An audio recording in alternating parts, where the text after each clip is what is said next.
दोस्तों छोटा सा वीडियो एक रिकॉर्डिंग करना चाहता था जस्ट टू शो यू कि किस तरीके का लाइव मार्केट में सेटअप दिखाई देता है। अगर आप यहाँ पे देखो, सिक्योरिटी मत देखना, ठीक है। सिक्योरिटी के बारे में बिल्कुल मतलब मैं कॉन्शियस नहीं हूँ, मैं सिर्फ आपको सेटअप दिखाने के बारे में कॉन्शियस हूँ। क्योंकि लाइव मार्केट में जब आप इस तरीके का मूव देखते हो, इस तरीके का शार्प मूव ऊपर गया और पीछे का मूव जैसे टाइनी, क्या सुंदर इमेज देख रहे हो। पीछे का मूव दिखाई नहीं पड़ रहा जब ऐसे मूव आती है, तो उसके बाद का मूव जो है ये हमें कैप्चर करने के बारे में सोचना चाहिए, ठीक है। तो यहाँ पे तो पहली बार मुझे कहीं पे एंट्री मिली नहीं। देखो यहाँ पे से लग रहा, आपको लग सकता है कि जैसे इस मूव आने के बाद किधर भी घुस जाओ, बढ़िया मूव आई है, ठीक है ना। और खास करके आप वॉल्यूम नोटिस करो दोस्तों, पहले नोटिस करो। वॉल्यूम जहाँ पे कुछ नहीं दिखाई पड़ रही, यहाँ पे जैसे वॉल्यूम आया है, ठीक है, इधर वॉल्यूम गायब है। पीछे का मूव पूरा खत्म, पूरा मतलब एक स्ट्रेट लाइन जैसा दिख रहा है अभी तक, ठीक है। और यहाँ पे मूव देखो, ये होता है क्लियर क्लियर क्लियर इंस्टीट्यूशन का फुटप्रिंट। वॉल्यूम ऐसे देखनी चाहिए। अब अगर लेवल 2 डाटा है, देख रहे हो, लेवल 2 डाटा कोई वॉल्यूम नहीं होती, वो बेकार का चीज़ होता है। वो सिर्फ आपको मतलब भ्रमित करने के लिए करा जाता है, ठीक है। लेवल 2 डाटा में कोई ऊपर जाके एक बड़ा सा ऑर्डर मार्क रखेगा और वहाँ तक प्राइस पहुँचने से पहले वो काट लेगा, बीच बीच में आपको सेल करता है। तो वो ना एक हो जाता है जहाँ पे आपको ट्रैप करा जा सके, ठीक है। लेवल 2 डेटा में आप उतना ज़्यादा भरोसा नहीं कर सकते हैं। तो अभी यहाँ पे देखो किस तरीके का सेटअप आपको दिखाई पड़ रही है, ठीक है। यहाँ पे मैंने क्या करा था, पहले दिन तो मुझे कोई यहाँ पे एंट्री मिली नहीं थी। हालांकि यहाँ पे आपको एंट्री दिख रही होगी, बट यहाँ पे आपको एंट्री नहीं मिलती क्योंकि ऑलरेडी स्टॉक काफ़ी लंबा भाग चुका था। देखो यहाँ से, ठीक है, पहले तो 17% ऊपर हो गया, एक सेकंड को, यहाँ से लेके यहाँ तक 15% भाग चुका था। 15% के बाद तो मैक्सिमम वो 5% भाग सकता है ना। तो पकड़ना वो अच्छा सही बात नहीं होती। और दूसरी बात क्या है, स्टॉक हमें ऐसे ऊपर जाता हुआ नहीं दोस्त, जैसे मैंने बोला था एक वीडियो में, आपको पता होगा नहीं पता होगा, फिर भी मैं दिखा देता हूँ। यहाँ पे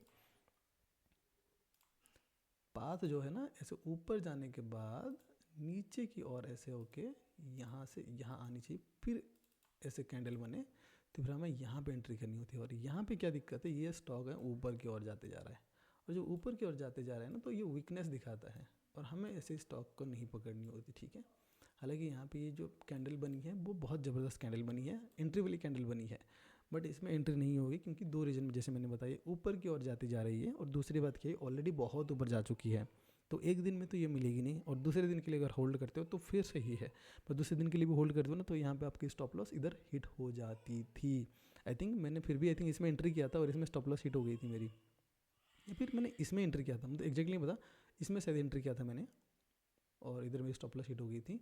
और दूसरी बात कि आपकी पोर्टफोलियो कैसे दिखनी चाहिए, देखो बताना तो नहीं चाहिए बट फिर भी मैं दिखा देता हूँ। ये मेरा आज का पोर्टफोलियो है, बस इस कॉलम में ध्यान देना, बाकी और कुछ मत देखना। जब आप रिस्क ले रहे हो ना, तो आपका रिस्क ऐसे होनी चाहिए। 100 रुपये, इसमें 8 रुपये इसलिए था क्योंकि मैंने 2 बार इसमें ट्रेड लिया था, और एक बार में थोड़ा लॉस गया था, और दूसरी बार में जब गया तो मैं इसको प्रॉपर्ली कैप्चर नहीं कर पाया। वापस से मेरा जो स्टॉप लॉस है उसको हिट कर, स्टॉप लॉस तो नहीं, मतलब मैंने मेरे रेट पे ना अपना स्टॉप लॉस को ट्रेल कर दिया था, तो उसने पूरे रेट को छू के वापस से ऊपर गया, लगभग 200-250 करीब गया होगा। और जब आपको प्रॉफिट मिले ना, तो प्रॉफिट ऐसा कुछ मिलना चाहिए, ठीक है। मतलब इससे 4 गुना 5 गुना ज़्यादा मिले, तो इससे क्या होगा कि पिछले अगर 10 भी मिस्टेक करोगे, एक प्रॉफिट आएगा, तो फिर सारा जो मतलब आपकी पाप हो गए ना, सब धुल जाएंगे जैसे। तो इस तरीके का अगर अप्रोच करते हो तो एवेंचुअली आप एक प्रॉफिटेबल ट्रेडर बन जाओगे, ठीक है।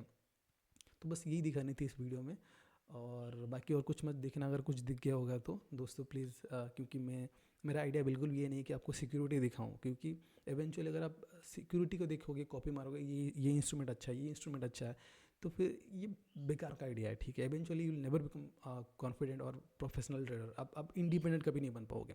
अगर मैं आपको बता दूं हर चीज़ें, तो फिर आप इंडिपेंडेंट कभी नहीं बन पाओगे।